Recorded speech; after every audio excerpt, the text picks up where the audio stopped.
एक बुद्धिमान राजा था। उसका काफी बड़ा साम्राज्य था।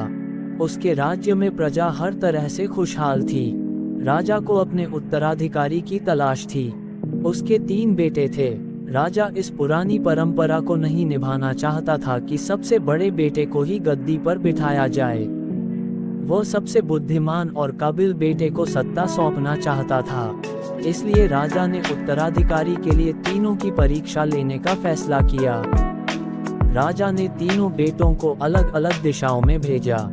उसने हर बेटे को सोने का एक एक सिक्का देते हुए कहा कि वे इसे ऐसी चीज खरीदें जो पुराने महल को भर दे। पहले बेटे ने सोचा कि पिता तो सठिया चुके हैं, इस थोड़े से पैसे से इस महल को किसी चीज से कैसे भरा जा सकता है। इसलिए वो एक मैखाने में गया, शराब पी और सारा पैसा खर्च डाला। राजा के दूसरे बेटे ने इससे भी आगे सोचा। वो इस नतीजे पर पहुंचा कि शहर में सबसे सस्ता तो कूड़ा कचरा ही है। इसलिए उसने महल को कचरे से भर दिया।